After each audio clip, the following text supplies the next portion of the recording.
নমস্কার, নিউজ ভ্যানগার্ডের পর্দায় প্রত্যেককে স্বাগত জানাচ্ছি। এই মুহূর্তে আপনাদের সাথে আমি রয়েছি অঙ্কিতা। চোখ রাখছি এই মুহূর্তের গুরুত্বপূর্ণ সংবাদের দিকে। প্রথমেই নজর রাখছি শহরের খবরের দিকে। আজ ৩৯ নম্বর ওয়ার্ডের ওয়ার্ড অফিসের উদ্বোধন করা হয়েছে। দালান বাড়ির আজ উদ্বোধন হয়েছে, যেখানে দেখা গেছে যে রাজ্যের মুখ্যমন্ত্রী ডক্টর মানিক সাহা উপস্থিত ছিলেন। এছাড়া উপস্থিত ছিলেন ডেপুটি মেয়র মনিকা দাস দত্ত, ৪০ নম্বর ওয়ার্ডের কাউন্সিলর স্বপ্না সরকার চৌধুরী, পুর নিগমের পুর কমিশনার সাজু ওয়াহেদ সহ অন্যান্য বিশিষ্ট অতিথিরা। আজ পুজোর মধ্য দিয়ে কিন্তু এই নতুন ভবনের উদ্বোধন হয়েছে ৪০ নম্বর ওয়ার্ড, যার উদ্বোধন আজ হয়েছে। ফিতা কেটে এই ভবনটির উদ্বোধন করেন রাজ্যের মুখ্যমন্ত্রী। কি বলছেন আজকের এই অনুষ্ঠান থেকে শোনাবো। ইত্যাদি আমরা করলাম জলাশয়, তাই এর জন্য 137 করোড়ের উপরে, অর্থাৎ 137 করোড় 10 লক্ষ টাকার মতো এর মধ্যে খরচ হয়েছে।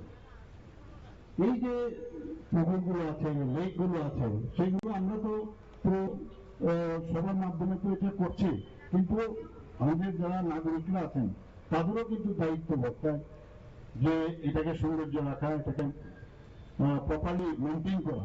তো তাদেরও কিন্তু দায়িত্ব থেকে আমরা বলবো যে আপনারা কিন্তু দায়িত্বশীল নাগরিক হিসাবে সেই কাজটা করবেন, তাহলে আমাদের পক্ষে অনেকটা সুবিধা হয়। আজকে শহরকে পরিষ্কার পরিচ্ছন্ন রাখতে যেভাবে এই পুরো নিগম যেভাবে কাজ করছে, আপনারা জানেন যে এটা করে আমরা কিন্তু পুরস্কৃত হয়েছি। ছোট শহর হিসাবে আমরা সারা ভারতবর্ষের মধ্যে আমরা কিন্তু ফার্স্ট পেয়েছি আগরতলা পুর নিগম এবং আগরতলা শহর। আজকে গত 18 নভেম্বর আমি পুরো লিস্ট আপনাদের যথার্থে জানাচ্ছি।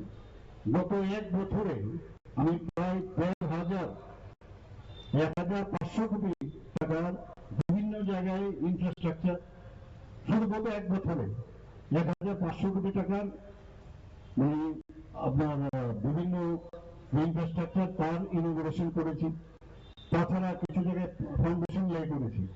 আর প্রতিদিন চলছে এরকম, মানে কোন জায়গায় কিন্তু বসেনি আমরা। আমাদের সরকার যেভাবে মাননীয় প্রধানমন্ত্রী যে বলছেন যে ইনফ্রাস্ট্রাকচার আমাদের ডেভেলপ করতে হবে, তাহলে ইনফ্রাস্ট্রাকচার যদি আমরা ডেভেলপ করি তবেই ইনভেস্টাররা আসবেন। আপনারা জানেন যে গত এক বছরে আমাদের যে মূল হয়েছে ইনভেস্টরদের, সেখানে দেখা গেছে প্রায় আপনারা শুনলেন প্রধানমন্ত্রীর নরেন্দ্র মোদীর নেতৃত্বে গোটা দেশ জুড়ে এবং রাজ্যেও পরিকাঠামো উন্নয়ন অর্থাৎ ইনফ্রাস্ট্রাকচারের উন্নয়ন ঘটছে। প্রতিদিন কাজ হচ্ছে স্বচ্ছ থেকে শহরকে স্বচ্ছ রাখা এবং একটি ওয়ার্ড অফিস যার মাধ্যমে সমস্ত কাজ পরিচালনা, সাধারণ মানুষের সুযোগ সুবিধা সবটার দিকে কিন্তু বর্তমান সরকার নজর রাখছে বলে আজকের এই অনুষ্ঠান থেকেই তুলে ধরলেন রাজ্যের মুখ্যমন্ত্রী ডক্টর মানিক সাহা। নিয়ে নিচ্ছি ছোট্ট একটি বিজ্ঞাপন, বেরোতেই সঙ্গে থাকুন।